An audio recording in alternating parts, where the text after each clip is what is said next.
Welcome back to the Deep Dive. Today we're digging into some really important research on a type of cyber fraud that's frankly devastating. Yeah, it's a paper from UC Davis by Rajvardhan Oak and Zubair Shafiq titled, Hello, is this Anna? Unpacking the Lifecycle of Pig Butchering Scams. And what's significant here is that this is the first qualitative analysis, right? Based on actual interviews with victims. Exactly, and 26 victim interviews. It really gets into the human side, the social engineering tactics, the whole emotional architecture of these scams, which, data alone can't really capture. Okay, so for everyone needing the quick takeaway, maybe for your next security brief or just to get up to speed, here's the 1-minute version.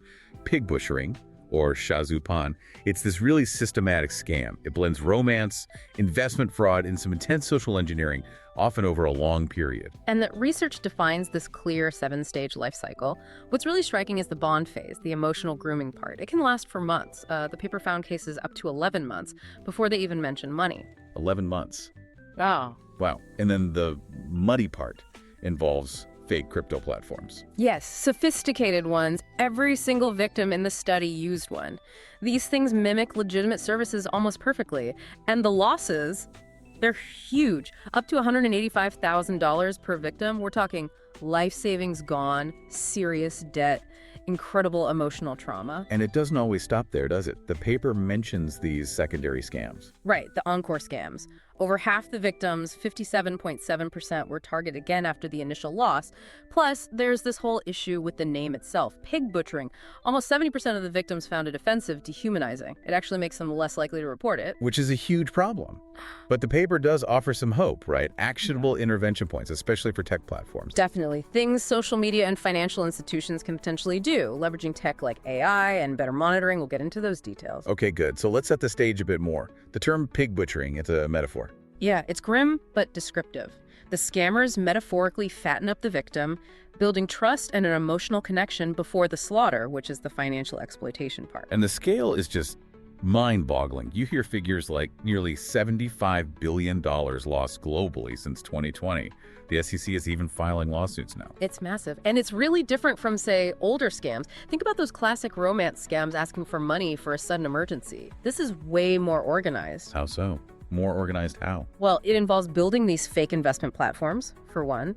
And the timeline months of grooming, it's not a quick hit. It's a long con requiring patience and, frankly, resources. It feels more like organized crime. That patience, that investment of time, it's key, isn't it? Unlike a quick crypto rug pull. Exactly. Yeah. This needs constant human interaction. These aren't lone wolves. They're likely teams managing multiple victims, carefully moving them along this path from, friendship or romance to handing over huge sums on these fake platforms. Which really underscores why this interview-based research approach is so valuable.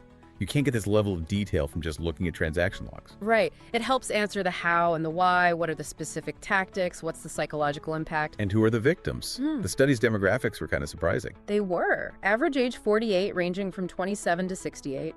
And get this, over 80% were male.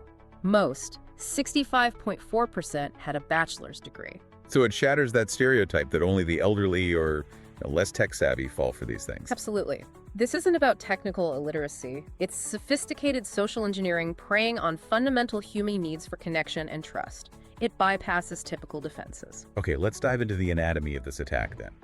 The paper lays out 7 distinct stages. Stage 1, the lure. Right. This is all about creating that initial persona, and they make it look good. One victim mentioned the scammer's LinkedIn profile was incredibly detailed, testimonials, work history, thousands of connections, just screams legitimacy. So they invest heavily in the setup. But how do they make first contact? Is it always sophisticated? Interestingly, no. Despite the high-tech back-end later, almost 70% started with the simple, unsolicited cold text. Like the paper's title, Hello, is this Anna? Or something similar, pretending it's a wrong number. Huh. So it's like casting a wide, low-effort net initially? Seems like it. Oh. Fish for a response, then quickly try to move the conversation to an encrypted app like WhatsApp or Telegram. Okay, so they get a bite. Then comes stage 2, the bond. And this is the part that takes months. Yeah, anywhere from 3 months to, in one case, 11 months. It's incredibly patient. 11 months of just talking, building trust. What does that tell us about the scammer's operation? Well, it's just scale, right? They likely have teams, people whose job it is just to do this grooming. And second, it suggests the potential payoff is massive. They're investing time because they're aiming for life-altering sums of money, not just a few $100. And how do they build that bond so effectively? A key tactic is mirroring, really intense mirroring. One participant said the scammer agreed with my viewpoints on almost everything. It was like a perfect fit. They create this illusion of a soulmate or a perfect mentor. Whether it's romance, which was about 61% of cases, or this business mentorship angle in the rest. Exactly, and they back it up. Daily communication, sharing personal stories, seeming empathetic, sending lots of pictures that happen in 65% of cases. Sometimes audio calls, even video calls where the person actually matched the photos they'd sent. Oh, video calls too. That takes guts. Or maybe just deep fake tech, though the paper suggests they matched photos. Yeah, the paper reported matching photos in those cases. Plus, over 3/4 of victims connected with them on other social media platforms and found consistent profiles, adding another layer of perceived legitimacy. Though the researchers note these profiles are often temporary, churned quickly. Okay, so the trust is deeply embedded. Right. Then comes stage 3, the bait, introducing the actual fraud. Right, and it's usually introduced very casually, like, oh, this is just a hobby, or how I make some extra income. Crypto investment is often the angle, and about 73% claim to have some kind of insider knowledge. Making it feel exclusive, special. Exactly. And the pitch is tailored. They find out the victim's financial situation or anxieties, maybe student debt, maybe retirement worries, and frame the investment as the perfect solution for them. The paper mentioned a student loan example, right? Yeah, P23, I think. The scammer talked about how they use this method to clear their debt. It makes it relatable, personal. And then they layer on social proof. Fake screenshots of huge profits were shown to almost 85% of victims. Driving that FOMO, the fear of missing out. Definitely. Some even offered contact info for supposed other investors who were actually part of the scam, acting as references. Okay, so the hook is set. Now stage 4, the feed. This is where the money starts moving and the tech gets serious. Yes, and this is crucial for our technical audience. All participants were directed to create accounts on these fraudulent platforms. And these weren't like simple websites, they were sophisticated. How sophisticated. They looked and felt like real investment sites. One victim, P22, mentioned it displayed real-time stock and crypto prices. They likely scraped public APIs from legitimate exchanges to make the dashboards look completely authentic. That's a key detail, using real data feeds to mask the fraud. Totally. These platforms even had fake customer support chats, help articles, FAQs, the whole 9 yards to appear legitimate. So how does the money extraction start? Big amounts right away. No, usually small. They start with tiny investments, maybe $20 to $125, just to test the waters kind of thing. To build confidence in the platform itself. Exactly. And crucially, everyone saw significant fake gains on these initial small amounts, like 2x, even 5x returns showing up on their dashboard. And about 11% were actually allowed to withdraw a tiny amount, maybe as a gift card, just to prove it's real. That small withdrawal is clever. Seals the deal mentally. It does. Then, once that trust in the platform is cemented, they push for much larger amounts. Roll over your fake profits, invest more. We're talking thousands now, $3,500 up to $65,000 in this phase. And they sometimes pretend to invest alongside the victim. Yeah, or even lend the victim money within the platform to meet minimums for special deals. It just pulls the victim deeper in financially and emotionally. Okay, so the victim is heavily invested, seeing massive fake returns. What's next? Stage 5, the squeeze. Right. The nurturing phase is definitely over now. It becomes all about pressure and urgency. How does that manifest? Suddenly, there are these amazing time-sensitive opportunities, maybe a hot initial coin offering or some exclusive trade, but you have to invest big, often tens of thousands, and right now. And the emotional manipulation ramps up. Oh, massively. Especially in the romantic scenarios. If the victim hesitates, the scammer might get angry, accusatory, guilt trips. One victim, P10, was told something like, "Are you serious about our future? Why won't you invest this?" Wow, that's intense pressure. So intense that over a third of victims, 34.6%, were actively encouraged to take out loans or use credit cards to get the money for these opportunities. The squeeze continues until the victim either runs out of money or finally refuses to invest more. The stage can last 1 to 7 months itself. Brutal. And then, inevitably, the victim tries to cash out their supposed fortune. Which brings us to stage 6, the cut. Yep. This is when the whole thing collapses for the victim. They try to withdraw funds, and suddenly problems appear. What kind of problems? Could be technical errors showing up on the platform that happened in 38.5% of cases.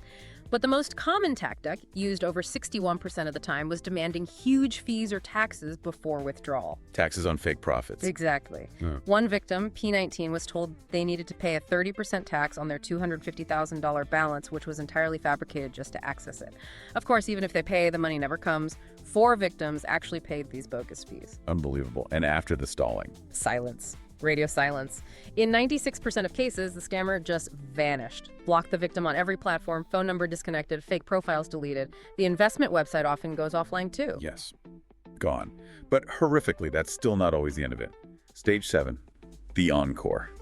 This part is just sickening, exploiting the victim's absolute desperation. A staggering 57.7% of the participants were targeted again. How? By the same people? Sometimes, or possibly affiliated groups. They often impersonate law enforcement, fake FBI agents, local detectives, sending official-looking emails or documents, requesting personal info, or worse, upfront fees to help recover the lost funds. Oh, man. Preying on that last sliver of hope. Exactly. Or they pose as recovery specialists, private investigators, lawyers, all promising to get the money back for a fee, of course. About 27% encountered these recovery scams. And sometimes even threats. Yeah, fake lawyers or regulatory bodies like the IRS threatening lawsuits for tax evasion on the fake profits or for breaching some bogus investment contract. It's just piling trauma upon trauma. Let's just pause and absorb the impact here. We're talking losses up to $185,000 per person. Life savings, retirement funds. One person, P22, mentioned emptying their 401k. Another, P16, lost college funds. People taking out second mortgages, P25. It's financial ruin. And the emotional fallout must be immense. Overwhelming. The most common feelings reported were deep shame and embarrassment, feeling stupid, loss of trust in everyone, self-blame. That sounds psychologically devastating. It is. The paper mentions diagnoses of depression, anxiety, even PTSD. Many reported ongoing paranoia, like P6. And for those in the romance scenarios, there's also intense heartbreak, like P26 described. Which leads directly into the problem of reporting, doesn't it? That shame factor. Absolutely. Almost 3/4 felt so humiliated they were reluctant to tell anyone, let alone file an official report. Only 7 of the 26 actually went to local police. And even when they do, law enforcement faces challenges. Big challenges. The money was often transferred willingly, legally speaking. It crosses international borders, making jurisdiction tricky. Digital evidence can be hard to trace. It's complex for police. But the paper points out something relatively simple we can address. The name. Pig butchering. Right. Nearly 70% of the victims interviewed found that term offensive. They felt it dehumanized them, mocked their situation. P7 and P13 really express this well. And that feeling directly impacts reporting. If the very name of the crime makes you feel ashamed, you're less likely to seek help. Precisely. That's why the researchers strongly suggest using more neutral, descriptive terms. Something like grooming investment scam. It removes the stigma and focuses on the mechanism. That seems like a crucial, actionable point for anyone working with victims or tracking these crimes. Okay, let's shift to the other interventions, particularly for the tech folks listening. What can be done? The paper has some concrete ideas, starting with social media and messaging platforms, the entry point. What can they do? AI detection. Yeah, investing more in AI and ML tools. Not just looking for scammy keywords, but detecting behavioral patterns. That long bond phase, the intense mirroring, the unnatural speed of relationship escalation, daily non-stop contact, especially tied to new or suspicious accounts, those are potential signals. So pattern recognition over keyword flagging. Looking for that prolonged manipulative engagement. Exactly. It's tricky, ethically and technically, but that bond phase is a unique signature. Then there's the financial side. Banks, crypto exchanges. They need more advanced transaction monitoring. Systems specifically trained to flag the patterns of the scam type, like a user suddenly making large, out-of-character transfers to new crypto wallets or obscure exchanges, especially overseas. And not just flag it silently, but actively warn the user. Yes. Trigger automated, specific warnings before the transaction clears. Warnings that say, this pattern resembles a known grooming investment scam. Are you sure? Educate them at that critical moment. And for law enforcement technology. Strengthening cybercrime units is key. Better digital forensics tools and training, but also establishing victim-centered units. People trained to handle these cases with famativity, understanding the shame involved, so victims feel safer coming forward. Okay, so wrapping this up, pig butchering, or maybe we should say grooming investment scam, is this really complex, multi-stage attack. It combines deep social engineering over months with sophisticated fake financial tech. Right. It fundamentally weaponizes human connection, trust, love, ambition against the victim's financial security. And while taking down the fake platforms is important, the paper suggests they're constantly replaced. They are. The profiles, the domains, they get churned constantly. So chasing the tech infrastructure alone might be playing catch-up. Which implies the more effective defense might be earlier during that bond phase, interrupting the grooming. Potentially, yes. Targeting the human manipulation element. So that leaves us with a really challenging final thought, especially for the AI developers and platform engineers listening. If the most effective intervention point is detecting that unnatural emotional acceleration, that intense mirroring early on, what kind of AI tools could actually do that safely and ethically? Right. How do you build something that flags manipulative grooming on a social platform without misinterpreting genuine, intense human connection, without becoming, a massive privacy violation? That's the tightrope, isn't it? Balancing security against genuine human interaction and privacy. That feels like the next big technical and ethical hurdle in combating these kinds of scams. Something for all of us to think about.